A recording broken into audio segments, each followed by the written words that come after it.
Hey everyone, welcome back to another episode. Ako ulit, si Josh, and thank you so much for spending a few minutes with me today. I hope wherever you are right now, you're doing okay.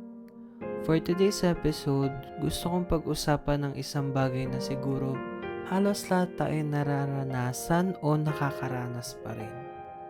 And that's the weight of expectations. Expectation. Simple lang pakinggan yung word na yan. Pero minsan, sobrang bigat niyang dalhin. Nung bata tayo, ang expectation lang sa atin ay mag-aral ng mabuti. Pagdating ng high school, expectation na makapasa sa exams. Pagdating ng college, expectation na makagraduate on time. After graduation, expectation naman na makahanap agad ng trabaho. Tapos, sunod-sunod na. Mag-ipon, magtagumpay, magkaroon ng sariling buhay, magkaroon ng sariling pamilya. Para habang tumatanda tayo, mas dumadami rin ang expectations na kailangan nating maabot. At mas mahirap. Hindi lang expectations na ibang taong dala natin, pati expectation natin sa sarili natin. Honestly, isa ito sa pinakamahirap na lesson na natutunan ko. Kasi minsan, tayo mismo ang pinakamahigpit na critic ng sarili natin. Kapag may maliit tayong pagkakamali, feeling natin failure na agad tayo. Kapag hindi natin naabot ang goal natin sa tamang oras, feeling na pag-iiwanan na tayo. And I know that feeling. May mga pagkakataon na tinatanong ko rin ang sarili ko, am I doing enough? Proud kaya sa akin ng pamilya ko? Am I becoming the person I wanted to be? Those questions can be really heavy. Lalo na kapag tahimik ang gabi. Kapag tapos na ang lahat ng ginagawa mo. Kapag ikaw na lang mag-isa kasama ang sarili mong isip. Isa pa sa napansin ko, social media made expectation even heavier. Every time we open our phones, may makikita tayong bagong achievement.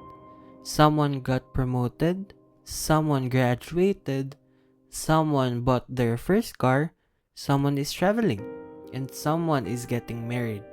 At habang masaya tayo para sa kanila, minsan hindi natin maiwasan tanongin ang sarili natin. Ako kaya? Kailan? Hindi dahil naiinggit tayo, kundi feeling natin may hinahabol tayong oras. Pero habang tumatanda ako, may isang realization ako hindi ko makakalimutan. Life isn't a competition. Hindi tayo magkakalaban. Hindi pare-pareho ang timeline ng bawat isa. May mga taong maagang nakakamit ang pangarap nila. May mga taong mas matagal, pero hindi ibig sabihin na mas successful ang nauna. At hindi din ibig sabihin na failure ang nahuli. Minsan, mas matagal lang talaga ang preparation mo para sa kung ano ang nakalaan sa'yo. Another thing I've learned, you can't make everyone happy.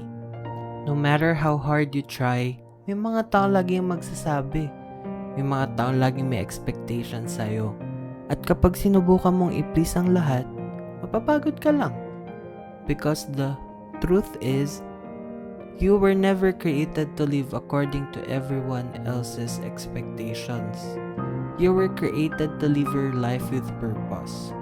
And here's another realization that changed me.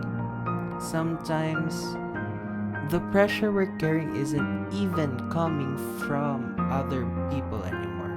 It's coming from ourselves. We keep telling ourselves, kailangan successful na ako sa edad na ito. Kailangan alam ko na ang direction ng buhay ko. Kailangan hindi na ako nagkakamali. But who made those rules? Who decided that life should have one timeline? Maybe we're putting too much pressure on ourselves. Maybe we need to learn to breathe, to slow down, to appreciate where we are. Because while we're so busy chasing the next achievement, we're forgetting to celebrate how far we've already come.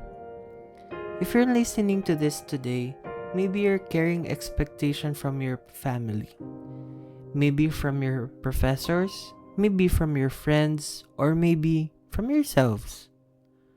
And if that's you, I just want to remind you of something.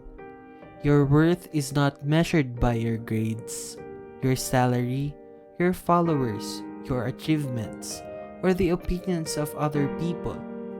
Your value doesn't increase when you succeed, and it doesn't decrease when you fail. You are valuable simply because you are you.